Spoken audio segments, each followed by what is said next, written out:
पति कमाए आधा, बीवी कमाए ज्यादा। कहानी है मीरा की, जो खूब पैसे कमाया करती थी। उसकी शादी राजू से होती है, जो कमाई में एवरेज था। शादी लव मैरिज थी।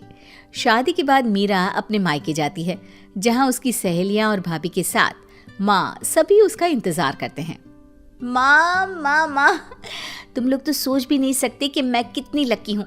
अरे सास से लेकर देवर, ननद और ये सब मुझे सर आंखों पर बिठा कर रखते हैं। मैं तो रानी बनकर रहती हूँ, रानी।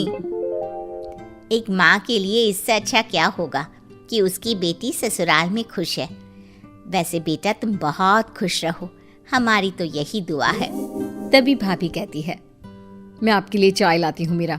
वैसे आप बहुत अच्छी लग रही हो शादी के बाद। हाँ, और ये देखिए, ये हार मैंने खरीदा है इस बार की सैलरी से। और आपको पता है, अगले महीने तो मैं कार खरीद रही हूँ। फिर तो मैं कार से ही आया जाया करूंगी। बहुत ही मेहनत से पढ़ाया लिखाया है तुझे। आज तेरे अंदर जो कॉन्फिडेंस है ना, वो देखकर बहुत अच्छा लगा बेटी। पर पैसे को ख्याल से खर्च किया करना। तेरी शुरू से आदत है खर्च ज्यादा करने की। हाँ तो ठीक है ना, वैसे भी सारी जिंदगी कौन मजे करता है। एक बार बच्चा हो जाए तो जिम्मेदारी तले दबी रहेगी हमारी बेटी। वो बात भी सही है भाई। ठीक है बेटा, पति के पैसे जमा कर और अपने उड़ा।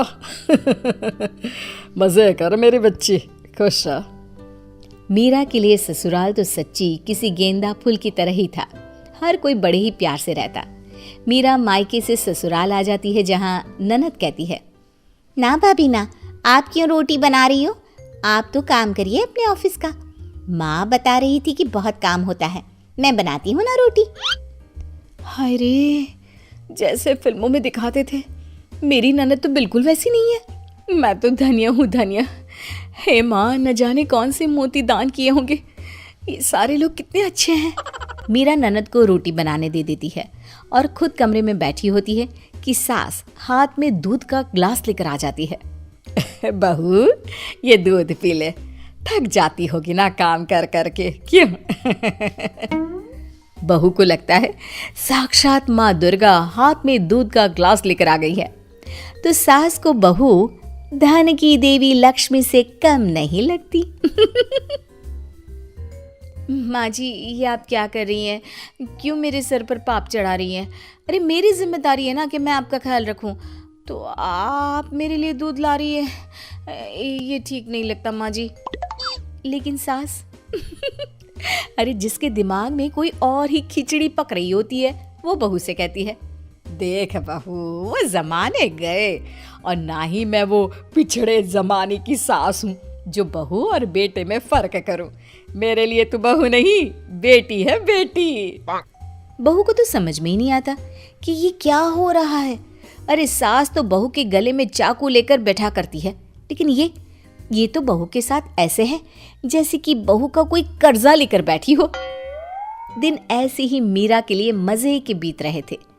सास क्या, देवर क्या, ननद, ससुर, हर कोई उसे ऐसे फील कराता जैसे वही है जो है नहीं। फिर आता है वो दिन। मेरा यार, मैं बहुत परेशान हूँ। तुम प्लीज़ कुछ देर के लिए मुझे अकेला छोड़ दो। नहीं नहीं, ऐसा मत बोलिए। आपने मुझे इतना अच्छा परिवार दिया है और मैं आपको अकेला छोड़ दूँ, ये तो मैं सोच भी नहीं सकती। पति समझ जाता है कि भाई निशाना सही लगा है। मीरा, मैं बहुत परेशान हूँ, कुछ देर अकेला छोड़ दो ना, ठीक हो जाऊंगा, प्लीज़ जाओ। लेकिन मीरा की भी जिद थी कि वो पति के साथ ही रहेगी। अरे जाओ ना यार, क्या है, क्यों परेशान कर रही हो बार बार साथ रहने की जिद करके? मीरा को भी गुस्सा आ जाता है। वैसे भी पूरा परिवार शादी के बाद से ही उसे इतना पैम्पर कर रहा था कि उसे तो अब तेज आवाज में बात सुनने की आदत ही नहीं रही थी। ठीक है, मैं परेशान नहीं करूंगी, जा रही हूं, रहो अकेले। ये क्या, पति की तो सारी गेम ही खराब हो रही थी। अरे रुको रुको, मतलब इतना फोर्स कर रही हो तो बता देता हूँ। वो क्या है ना, मेरी नौकरी का कोई भरोसा नहीं है, सोच रहा हूँ बिजनेस कर लूँ। दूसरे लोगों की तरह ससुराल से पैसे लेना अच्छा नहीं लगता, क्या करूं? मीरा जो पूरी इमोशनल होती है, अरे ससुराल से क्यों लेना, मैं हूं ना, करो ना बिजनेस जो भी करना चाहते हो। तभी ननद रोते हुए भाई के पास आती है। अरे बहन क्या हुआ? भाई, मुझे ना आरव से प्यार है, लेकिन उसे तो हाई फाई लड़कियां पसंद है। भाई मुझे पैसे चाहिए। मीरा के लिए ये सब कुछ नया था। अरे जिस लड़की के पिता ने या माता ने उसे कभी ये नहीं जाहिर होने दिया कि पैसे की क्या कीमत होती है, उसे पैसे के लिए रोते लोगों को देखकर अजीब ही लगता है। क्या है यार, पैसे के लिए क्या रोना, वो तो इतने हैं मेरे पास, ले लो। सच्ची भाभी? सच? तुम मुझे पैसा दोगी मेरे बिजनेस के लिए? अरे हाँ जरूर दूंगी, क्यों नहीं दूंगी, तुम सब मेरा इतना ख्याल जो रखते हो। तभी ननद भी बोल पड़ती है। और भाभी, मुझे भी पैसे देंगी आप? हाँ, तुम तो मेरे हाथ से बेलन छीन लेती थी रोटी बनाने के लिए, आज के ज़माने में कौन करता है, मैं ज़रूर दूंगी तुम्हें पैसे। तभी वहाँ सास आ जाती है। अरे बहू, सोच रही हूँ कि ऊपर का पोर्शन बनवा लूँ, पर पैसे नहीं है। कम से कम 2 पोर्शन का मकान होगा तो किराया आएगा, लेकिन क्या करूँ, पैसे नहीं है। माँ जी कैसी बात कर रही हैं, मेरे पास सोने के गहने हैं ना, उसे लोन में रख कर मकान बनवा लेते हैं। आप लोग मेरे लिए कितना सोचते हैं, आप तो मेरे लिए कमरे में चाय लेकर आती हैं। भाई कौन सास करती है आज के ज़माने में। सभी पर मीरा अपने पैसे लुटा देती है और पूरी तरह से खाली हो जाती है। मेरा मज़ा आ गया। अब तक दोस्तों से काम मांगता था, आज वो मुझसे काम मांग रहे हैं। लेकिन मैं क्या बताऊं, मेरी तो नौकरी ही छूट गई, मेरी कंपनी बंद हो गई है, अब मैं क्या करूं। हैं? क्या अगले महीने से पैसे नहीं आएंगे? क्यों भाभी, अगले महीने तो मुझे गोवा के लिए पैसे चाहिए थे। अरे यार, घर कैसे चलेगा? खैर, कर भी क्या सकती थी मीरा, जब तक नौकरी नहीं मिल जाती घर पर ही रहती है।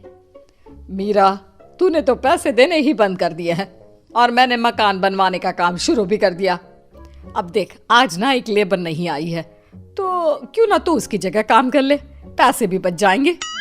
हाँ माँ, वो कर देगी, पहले बोलो मेरे लिए चाय नाश्ता बना दे। अरे मीरा क्या हुआ, नई नौकरी लगी कि नहीं? ऐसा तो नहीं चलेगा। मीरा को सबके बदले रवैये पर गुस्सा आ जाता है।